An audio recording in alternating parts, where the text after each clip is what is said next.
Good morning, students. I am Payal from Vashisht Public School, Una. Today we will continue with the chapter The Fundamental Unit of Life, and today's topic is cell organelles. Cell organelles are membrane-bound structures present inside the cytoplasm. Cell organelle क्या होते हैं हमारे membrane-bound organelles. Membrane-bound organelles का मतलब है कि ऐसे structure जिनकी अपनी एक मेम्ब्रेन होती है, उनकी अपनी एक मेम्ब्रेन होगी और वो साइटोप्लाज्म के अंदर प्रेजेंट होंगे। तो साइटोप्लाज्म जिसने हमारा मैक्सिमम एरिया कवर किया है, मैंने तुम्हें जब सेल का स्ट्रक्चर बताया था तब बताया था सेल के सेंटर में न्यूक्लियस होता है and surrounding area is called as cytoplasm. उस साइटोप्लाज्म के अंदर बहुत सारे मेम्ब्रेन बाउंड स्ट्रक्चर्स प्रेजेंट होते हैं या ऑर्गेनेल्स प्रेजेंट होते हैं, जिनका काम अलग अलग होता है। हर किसी ऑर्गेनेले का अपना काम होगा। सेल ऑर्गेनेल्स जो हैं वो सिंगल सेलर में भी प्रेजेंट होंगे, मल्टी सेलर ऑर्गेनिजम्स में भी प्रेजेंट होंगे और वो एक पर्टिकुलर फंक्शन परफॉर्म करेंगे। कुछ सेल ऑर्गेनेल्स हैं, some of them are mitochondria, lysosome, endoplasmic reticulum, Golgi apparatus, plastids, vacuoles and so on. तो आज हम इन्हीं को आगे कंटिन्यू करेंगे और डिस्कस करेंगे। सो सबसे पहले जो हम अपना ऑर्गेनेल डिस्कस करेंगे that is endoplasmic reticulum. Cell organelles. These are membrane-bound little structures present inside the cytoplasm of eukaryotic cell. एक eukaryotic cell के अंदर, अब तुम्हें पता है कि प्रोकैरियोटिक सेल्स जो होते हैं, जब मैंने लास्ट लेक्चर्स में तुम्हें करवाया था तब मैंने बताया था उनके पास membrane-bound cell organelles एब्सेंट होते हैं। तो ये सेल ऑर्गेनेल्स सिर्फ यूकैरियोटिक सेल में प्रेजेंट होते हैं और ये membrane-bound छोटे छोटे से स्ट्रक्चर्स होते हैं और साइटोप्लाज्म के अंदर प्रेजेंट होते हैं। Some of them are endoplasmic reticulum, Golgi apparatus, lysosome, mitochondria, plastids and vacuoles. They are important because they carry out some very crucial functions in the cell. वो important क्यों हैं? क्योंकि ये बहुत सारे फंक्शन सेल्स के अंदर कैरी आउट करते हैं। So सबसे पहले जो हम डिस्कस करेंगे दैट इज़ एंडोप्लाज्मिक रेक्टिकुलम और उसके फीचर्स की हम बात करेंगे कि वो कैसे होते हैं। It is large network of membrane bound tubes and sheets. So here you can see it is the diagram of endoplasmic reticulum. Endoplasmic reticulum की डायग्राम है। मैंने बोला ये मेम्ब्रेन बाउंड, देखो इनकी अपनी मेम्ब्रेन है, मेम्ब्रेन मीन्स इनको कवरिंग मिली हुई है और ये मेम्ब्रेन बाउंड ये ट्यूब की स्ट्रक्चर्स की फॉर्म में होंगे। Here you can see it is in the form of tubes और ट्यूब्स के साथ साथ ये हमारे शीट्स की फॉर्म में भी प्रेजेंट हो सकते हैं। तो this is a structure of endoplasmic reticulum. यहाँ पर देखो ये ट्यूब्स की फॉर्म में भी हमारे हो सकते हैं, हमारे शीट्स की फॉर्म में भी हो सकते हैं। So this is about its structure. इनकी शेप की बात करें, लॉन्ग ट्यूब्यूल्स, अभी तुमने फिगर में देखा लॉन्ग ट्यूब्यूल्स थे, या राउंड भी हो सकते हैं और ओब्लोंग बैग्स की फॉर्म में भी ये हो सकते हैं। इन बैग्स को हम वेसिकल्स भी बोलते हैं। Structure similar to plasma membrane. Similar to plasma membrane का मतलब है जैसे प्लाज्मा मेम्ब्रेन का स्ट्रक्चर है वहाँ पे हमारे लिपिड्स प्रोटीन्स प्रेजेंट होते हैं, वैसे ही एंडोप्लाज्मिक मेम्ब्रेन के ऊपर भी हमारे लिपिड्स एंड प्रोटीन्स प्रेजेंट होते हैं। इनकी टाइप्स की बात करेंगे, types these are of two types. Endoplasmic reticulum दो तरह के होते हैं, RER, SER। RER का मतलब है रफ एंडोप्लाज्मिक रेटिकुलम, SCR का मतलब है स्मूथ एंडोप्लाज्मिक रेक्टिकुलम। रफ क्यों है? Because they look rough under a microscope. इनका नाम RER क्यों है? क्योंकि जब हम इनको माइक्रोस्कोप के नीचे से देखते हैं तो ये हमें रफ नज़र आते हैं। SCR, it look smooth under a microscope. जब हम इनको माइक्रोस्कोप के नीचे से देखते हैं तब ये हमें स्मूथ नज़र आते हैं। RER को हमने बोला कि वो देखने में रफ़ हमें नज़र आते हैं। रफ़ नज़र आते हैं उसका रीज़न है because it has particles called ribosomes attach to its surface, so they are rough. क्योंकि इनके सरफेस के ऊपर राइबोसोम्स नाम के पार्टिकल्स प्रेजेंट होते हैं, इसलिए ये रफ़ नज़र आते हैं। बट जो SCR होते हैं, ribosomes are not attach to the surface, so they are smooth. इनके सरफेस के ऊपर राइबोसोम्स प्रेजेंट नहीं होते हैं, that is why they are smooth. Here you can see in the figure, figure में देखो ये है हमारे छोटे छोटे जो सरफेस के ऊपर प्रेजेंट है, दीज आर राइबोसोम्स। नज़र आए?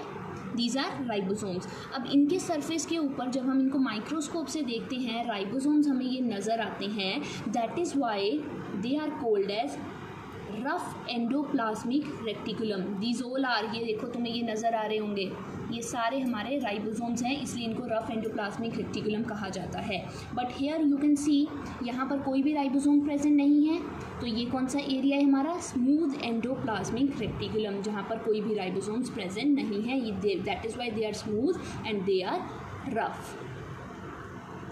फंक्शन, इनका फंक्शन क्या होता है, ईआर के फंक्शन की बात कर रहे हैं। They help in transport of materials between various regions of the cytoplasm और between cytoplasm and the nucleus. ये क्या करते हैं, बहुत सारे मटीरियल्स के ट्रांसपोर्ट में हेल्प करते हैं, हमारे सेल के अंदर साइटोप्लाज्म तक लेकर जाते हैं चीज़ें, या फिर साइटोप्लाज्म और न्यूक्लियस के बीच में एक्सचेंज करने में ये हेल्प करते हैं। एंडोप्लाज्मिक रेटिकुलम की हमने बात की, हमने कहा कि ये ट्यूब लाइक स्ट्रक्चर्स होते हैं, ये हमारे साइटोप्लाज्म के अंदर प्रेजेंट होते हैं, वहाँ पर ये रिसाइड करते हैं। जो एंडोप्लाज्मिक रेटिकुलम होते हैं वो दो टाइप के होते हैं, RER and SER। RER mean rough endoplasmic reticulum, SER mean smooth endoplasmic reticulum. Rough, जब हम इनको माइक्रोस्कोप से ईयर को देखते हैं, सेल का स्ट्रक्चर जब हम स्टडी करते हैं, तब हमें जब ईयर नज़र आते हैं, तब ईयर जो हम देखते हैं, जब हमारा उनका एरिया हमें रफ नज़र आता है, जो पार्ट हमें रफ नज़र आता है उसको हम बोल देते हैं rough endoplasmic reticulum. And the other part which is other type इनकी जो हमें स्मूथ नज़र आते हैं, उनको हम बोलते हैं स्मूथ एंडोप्लाज्मिक रेटिकुलम। रफ को इसलिए हम रफ बोलते हैं क्योंकि उनके ऊपर राइबोसोम्स प्रेजेंट होते हैं। राइबोसोम्स क्या करते हैं, उनके स्ट्रक्चर को रफ बना देते हैं, लेकिन स्मूथ वाले एंडोप्लाज्मिक रेटिकुलम पे कोई राइबोसोम्स प्रेजेंट नहीं होते, इसलिए उनको हम स्मूथ एंडोप्लाज्मिक रेटिकुलम बोलते हैं। ईआर के फंक्शन की बात की हमने। फंक्शन क्या होता है ईआर का, जो भी चीज़ें एंडोप्लाज्मिक रेटिकुलम के अंदर बनती हैं, सिंथेसाइज होती हैं, उनका ट्रांसपोर्ट ये करते हैं। ईआर से वो चीज़ें या तो साइटोप्लाज्म में जाती है, या ये साइटोप्लाज्म और न्यूक्लियस के बीच में एक्सचेंज करने का काम करते हैं। मटीरियल्स जो सिंथेसाइज होंगे उनको वहाँ पर ये ट्रांसफ़र करेंगे। So this is the function of ER. Now let's discuss some questions related to endoplasmic reticulum. First question is what are the functions of RER, rough endoplasmic reticulum का क्या function होता है। Ribosomes are attached on the surface of rough endoplasmic reticulum which helps in the synthesis of proteins. Rough endoplasmic reticulum के surface के ऊपर ribosomes present होते हैं। इन ribosomes का काम क्या होता है, ये प्रोटीन्स के सिंथेसिस में हेल्प करते हैं। तो सेल के अंदर प्रोटीन्स का सिंथेसिस कहाँ होता है, ऑन राइबोसोम्स इन RER। अगर तुमसे कोई पूछे where does proteins get synthesize, so you will answer in RER on ribosomes proteins get synthesized. Now, the manufactured proteins are then sent to various places in the cell depending on the need using ER. ER को use करके फिर जो ये proteins हमारे synthesise हुए हैं, इनको हम सेल के अंदर डिफरेंट प्लेसेस में भेजते हैं जहाँ उनकी ज़रूरत होती है। तो RER प्रोटीन्स के सिंथेसिस में हेल्प कर रहे हैं और उन प्रोटीन्स को सेल में जहाँ उनकी ज़रूरत है वहाँ पर उसका ट्रांसफ़र कर रहे हैं। So these are the functions performed by RER। Next question is what are the functions of SER। SER का क्या फंक्शन है। Smooth endoplasmic reticulum helps in the formation manufacture of fats and lipids. SER क्या कर रहे हैं, हमारे fats और lipids का सिंथेसिस करते हैं और उनकी फॉर्मेशन में हेल्प करते हैं। SER helps in detoxifying many poisons and drugs. इसके अलावा जो सेल के अंदर बहुत सारा पॉइजन इकट्ठा हो जाए या कोई ड्रग हमारा एंटर कर जाए तो उन ड्रग्स को डिटॉक्सिफाइंग करने का काम करते हैं हमारे SER। So these are the functions of SER। Last question related to this topic is what is membrane biogenesis. Membrane biogenesis क्या होता है, नाम से ही पता चल रहा है मेम्ब्रेन का सिंथेसिस की बात हम कर रहे हैं कि मेम्ब्रेन कैसे बनती है। So answer is membrane biogenesis is a process of building cell membrane. Cell membrane बनाने की प्रोसेस को हम क्या बोल देते हैं, membrane biogenesis. It is a dynamic process. Dynamic मतलब चेंजेबल, जो टाइम के साथ चेंज होती रहती है, ये एक डायनेमिक प्रोसेस है। इसका मतलब है कि हमारी सेल मेम्ब्रेन तुम्हें पता है प्रोटीन्स और लिपिड्स की बनी हुई होती है। सेल मेम्ब्रेन किस चीज़ की बनी है हमारी? प्रोटीन्स एंड लिपिड्स की बनी है। तो डायनेमिक प्रोसेस का मतलब है कि सेल मेम्ब्रेन के ऊपर जो प्रोटीन्स और लिपिड्स प्रेजेंट होते हैं वो रिप्लेस हो जाते हैं टाइम के साथ। अगर कोई हमारे लिपिड्स एंड प्रोटीन्स जो हैं उनको हम रिप्लेस कर देते हैं विद टाइम, तो this is called as it is dynamic process.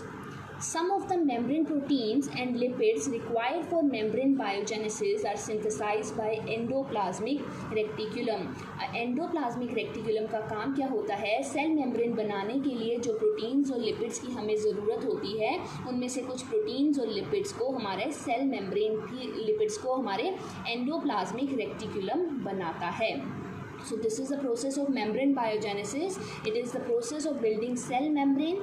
It is a dynamic process. Some of the membrane proteins and lipids required for membrane biogenesis are synthesized by endoplasmic reticulum.